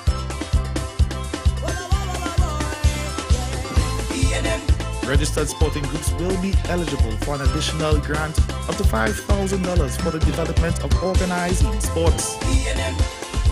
We getting it done. We building it up. PNM. We will grant at least one university scholarship to an exceptional athlete annually, also partnering with the private sector to provide 2 additional scholarships. We getting it done. We building it up. PNM. We will grant at least 1 scholarship to an exceptional, differently abled athlete annually. We getting it done. We building it up. PNM. The PNM is helping you excel in sport. On December 6th, vote PNM. PNM.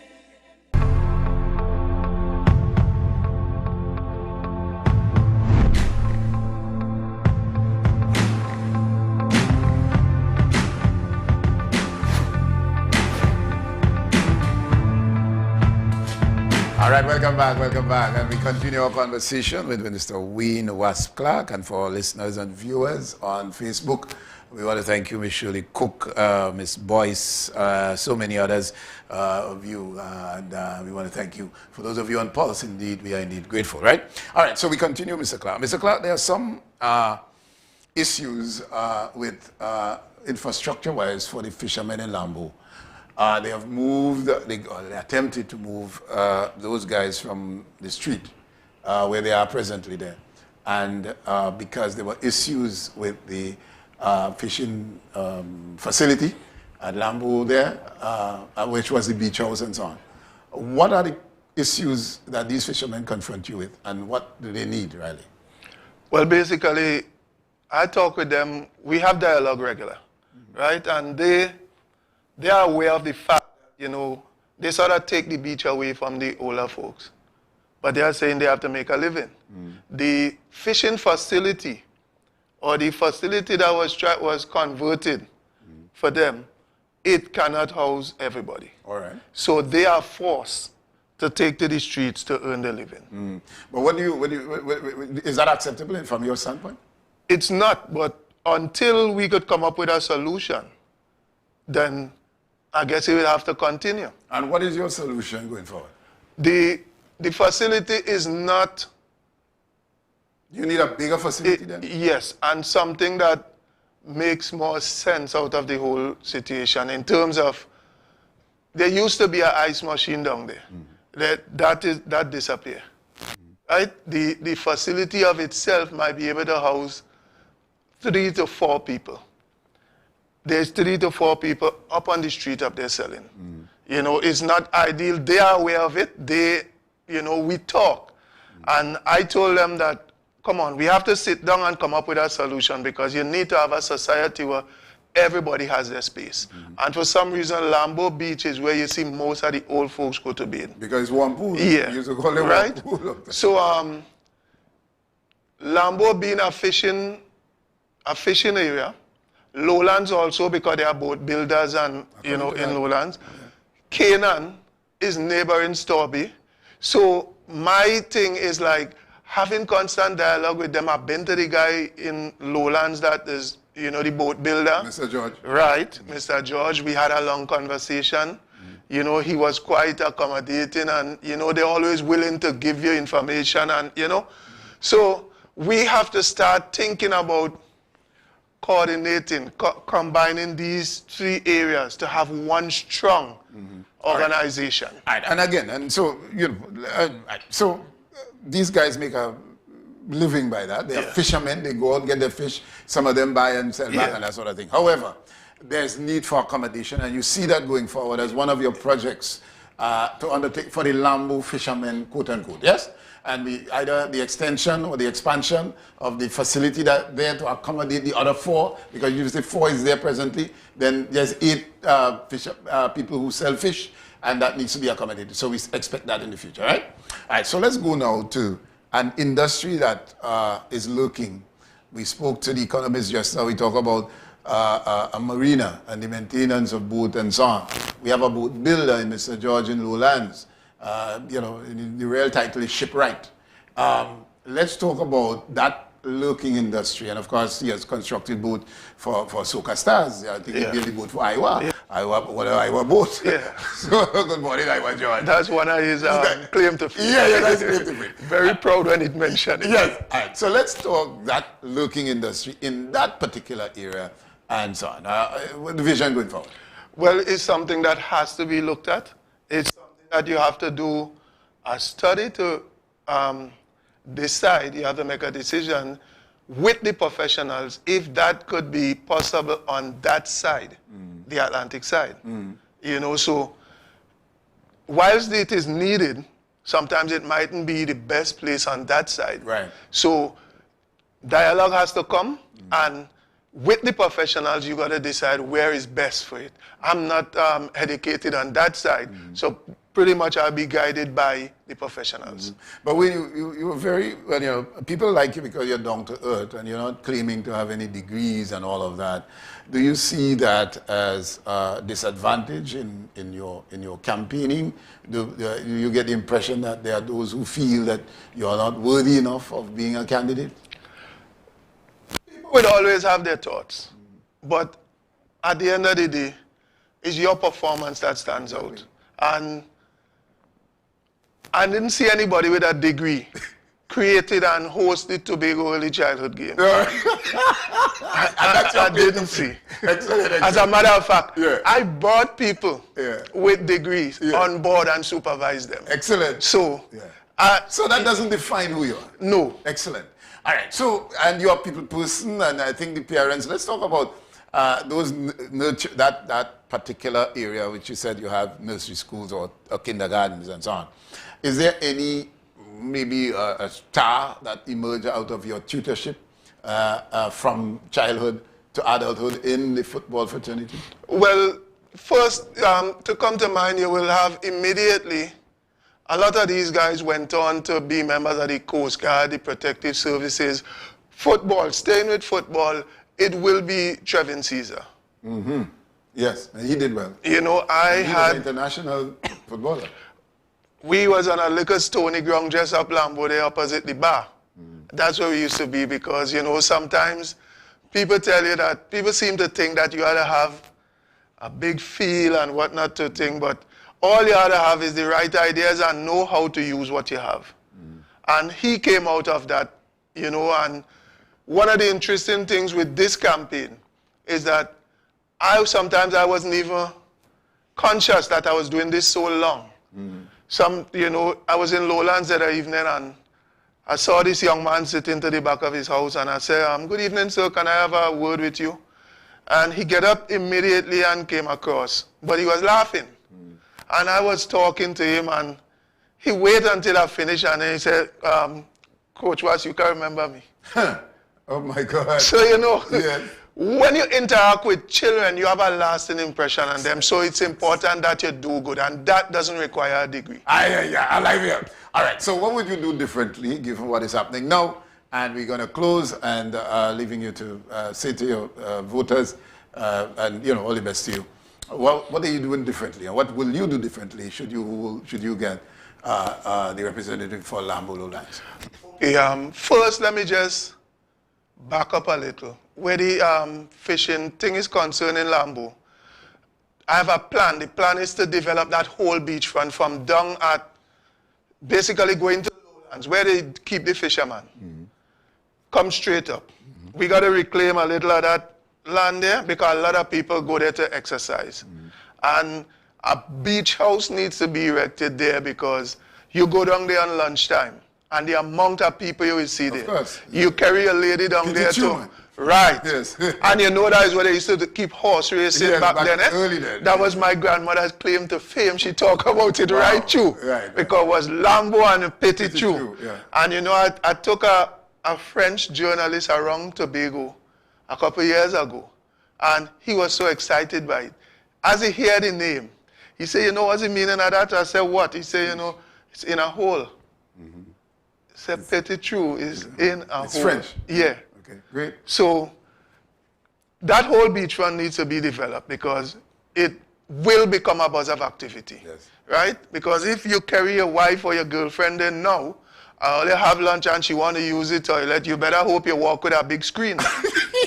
So we have to do better because income could come from there. The more you do as a person on the ground, with the residents, with the people, it takes away the strain from the THA to look for employment for you. And you don't need a degree for that. Excellent. All right. So I would want to say to my people, to the people of Tobago, because they're all my people, let's look at ourselves and we need to stop letting off the politicians easy. What we do is vote and then sit back for 4 years and complain. We need to be more to participate in the process. Hold them accountable, right? And my candidacy, I have no doubt that this is my time. People say, why you go back a third time after you lost twice? I said, well, I know I believe in a God, and he didn't deny me, he just delay me. And that's, you know, God has 3 ways of answering prayer. He said yes, he said no, and sometimes he said not yet. I think he told me not yet. But I also know he's saying now, go ahead, it's your time. Wow. All right. Well, thank you very much for being there. He says yes, he says not yet, and what? Wait. Yes, no, and not yet. Yes, no, and not yet. I'm going to write that down. Yeah, I'll put that in my diary. All right, we want to thank you very much, and all the best to you, my brother. And we wish you all the best. All right? A pleasure having you. All right, so at this point in time, we go for a break. When we come back, lots more. See you then.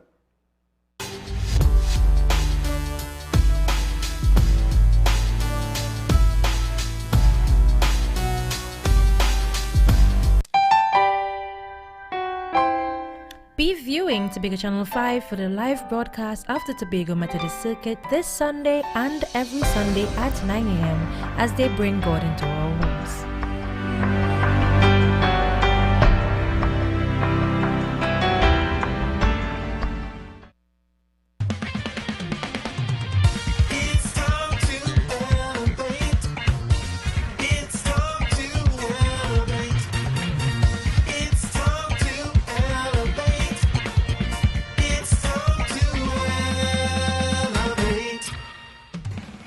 Greetings in the name of Jesus Christ, our soon and coming King.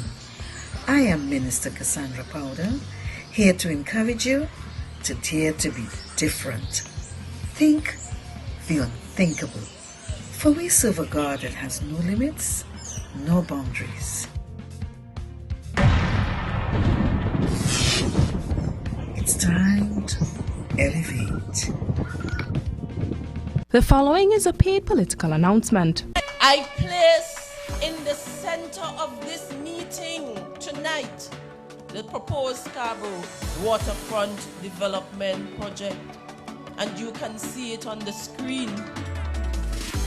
We have already put aside $60 million for the start of this project.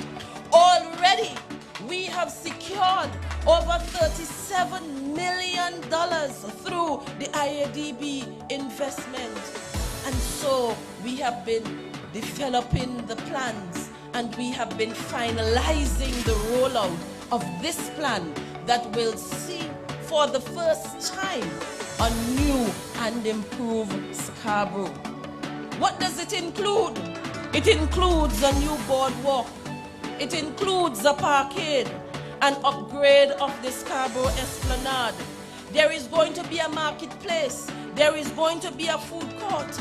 And when I talk about food court, I'm talking about restaurants, I'm talking about bars, I'm talking about cafes, and I'm talking about entertainment spaces. The new Scarborough will be digital. Remember, we are talking about technology and taking Tobago to a new height.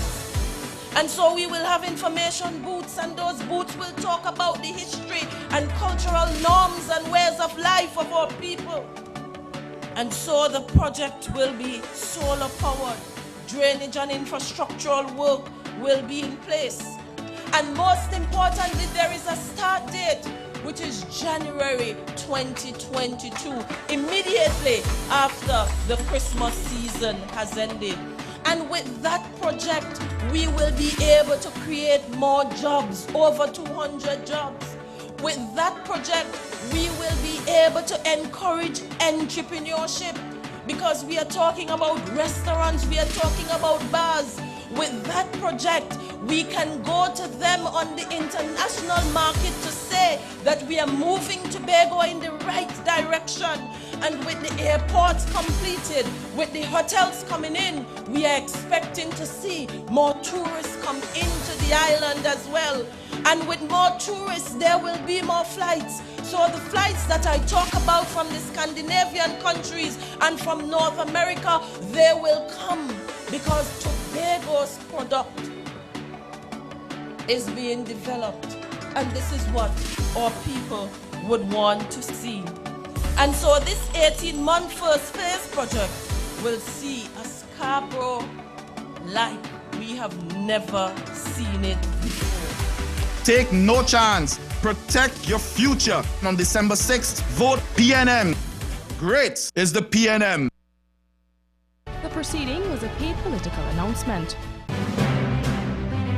The people, the personalities, the candidates, the results. Keep viewing Tobago Channel 5 as we bring to you all the results and reactions from the party headquarters on election night, December 6, 2021 from 6 p.m. Stay with the election leader, Tobago Channel 5 for THA Elections 2021-2022, The Race for Power, Part 2.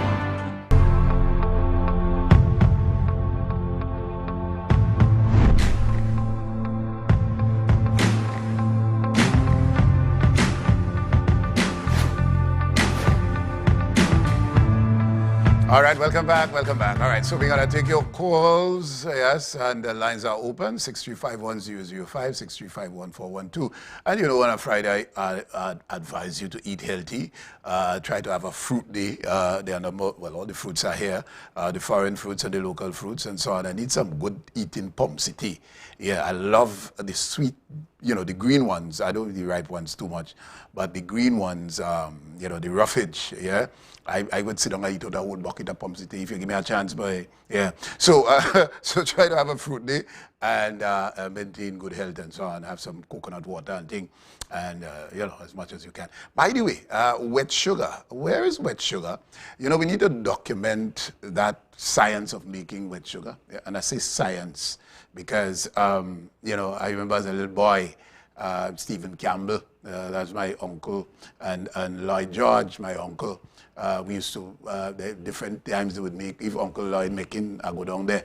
If Campbell making, I'm going over there. So, and I learned the science of making wet sugar. And that's from from ordinary folk or and so on. Now, and what I learned, when you hear me talk about the herbs and the bush and so on, that trumpet bush, the young trumpet, right? They used to squeeze it, right? After they boil the sugar and so on, and when you squeeze it with the batty mill and thing, and you collect the thing and they boil it and so on, to pull up all of the sediment or the things, what the trumpet does is purify the sugar. Listen now, and I was amazed. And so they would grind this young trumpet bush, squeeze it up, grind it and so on. And it turns into a sort of a gluey kind of thing. And they would throw that in the boiling wet sugar or the sugar and so on. And then all the ashes and all the dust, and they would throw some ashes too, yes. And all the dust and all this would come up to the surface and they would skim that off.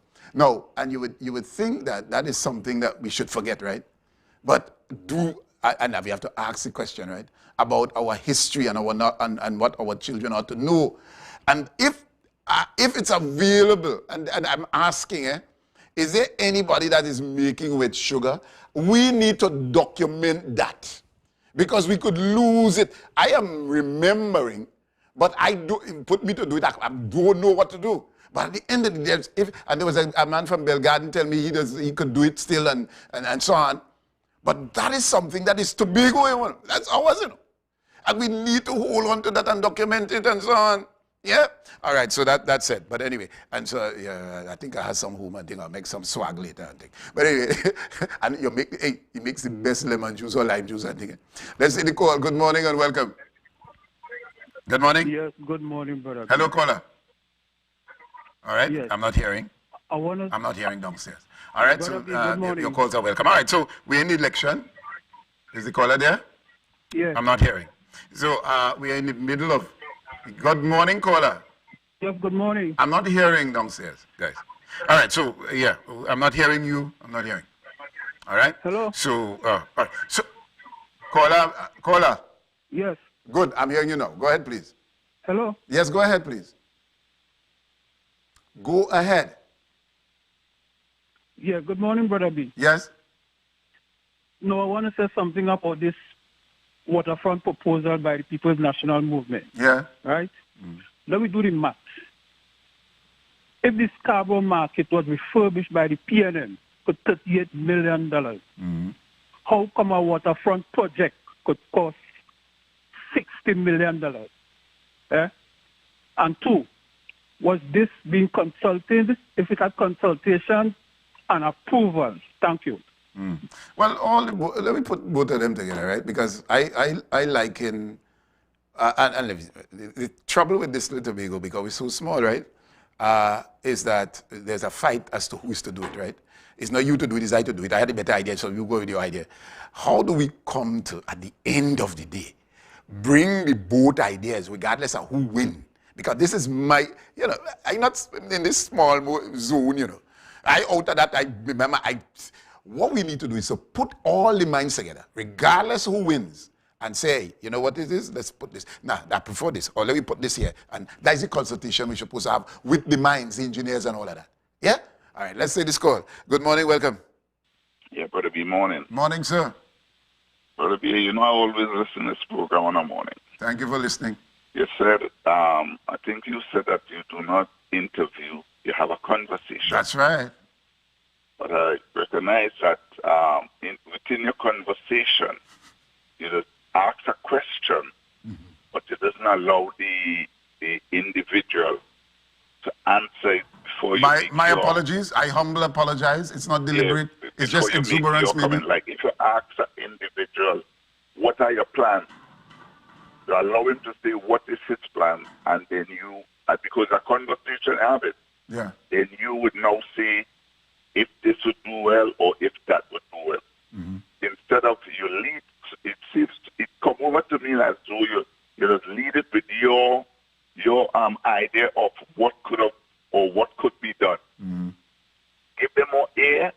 them say, what is my intention? Although you might have in your head something good that might be able for the area or wherever they are representing, let them take it out first, and then you would come in with whatever you think would be good for that area. Okay. Thank you. Thank you. But I do ask, what is your vision? And I do, if it come over that I overimpose, I do apologize. And of course, yes, I do have conversation. In a conversation, there are questions. And I do give them, when them guys hurrying me up to go for the break, sometimes I have to cut short, so sometimes they don't get it. So my apologies, my friend, I'm not here to zombie anybody or to make anybody uncomfortable. And I think if I have to take that as a lesson, then I take that humbly. Yes, sir? Thank you for that. All right, let's take another call. Good morning, welcome. Morning, Brother B. Yes? With respect to the wet sugar. Yes? I would like to get in touch with you to talk about that. No, I want, you know anybody that does make it? Brother B, I will try to get in touch with you. I think I'll do it through Brother Bill. Yes. Yes. What I would like is to document the making of it, right? And because we have a program coming and got the approval from the boss that we could do it. And trust me, it's something that we want to do, documenting Tobago's authentic traditions, should we call it? Well, the title ain't come yet, but anyway. And so we go about, that is one, yeah? All right, let's take a call. Good morning, welcome. Good morning, Brother B. Nice hearing your voice. And thank you, sir. Yeah, man, you're sounding good. Yes. And I just want to contribute something to the third caller pertaining to the plan that they have for the waterfront project. And I think that's a big lie, because I could remember I was in Market Square some years ago, and Mr. Over London said, Tobago people, we know we have treated you bad. Give us 4 years. You're going to give us the next 4 years. We're going to fix Tobago business. And all up to now, Tobago remains the same. The only time you hear accountability and integrity around election time. But when they're eating a food below the table, accountability and integrity, they don't know that time yet. Let it rock so. Let it go the way. Let somebody else fix Tobago business. All right. Okay, at some point we're going to do a poll, Tobago Channel 5 poll. We have the NACTA poll, but we are going to do our own poll here. All right? All right, so the lines are open. Your calls are welcome. We have a few more minutes before we get out of here. And, of course, we encourage you to eat healthy and to stay healthy on a Friday, avoid the heavy food and so on. And acid build-up, I noticed some parts I'm enjoying. I had to ease down on the set of food and do more liquids and so on, yeah. All right, let's take a call. Good morning and welcome. Good morning. Caller? Good morning. Brother B? Yes? Yeah, no, your partner is listening to you. And I like how those control it. You like how those control? Yeah, no. I really like how you're controlling it, boy. All right. And controlling? You mean controlling what? You mean, what am I controlling? How you're controlling the show and controlling the people who call in and stuff. Right. Yeah, man. I like how you're controlling it. All right, man. Thank you. Yeah. For that. And then, just to thank you. And if for some reason the conversation doesn't go, it's not everybody you will please, right? There is sometimes exuberance in delivery, guys. Yeah, or guys, we are getting the. Yeah, thank you. And sometimes it may come over as though I'm rushing. Sometimes I have to deal with, there's so much that I have to deal with. And so sometimes I have to hurry up the point. So it's plenty. You don't have a clue what this is, right? But at the end of the day, I hear your partner, and I'm not rude, and I like to listen, and I conform once it makes sense, all right? Let's take a call. Good morning. We have one more. Good morning. Oh, we're going to wrap. All right, we want to say, oh, yeah, we're out of time. All right, with that, we want to thank you all very much for being part of Rise and Shine. And of course, hey, thank you for joining us. For those of you on Facebook, we're indeed grateful that you chose us. Continue to be part of our and support us on Pulse 89.5 indeed. Hey, cup of tea is going to come back after the election. With that, we're out of here. Embrace the urgency of today, for tomorrow is a mystery. Better be saying so long.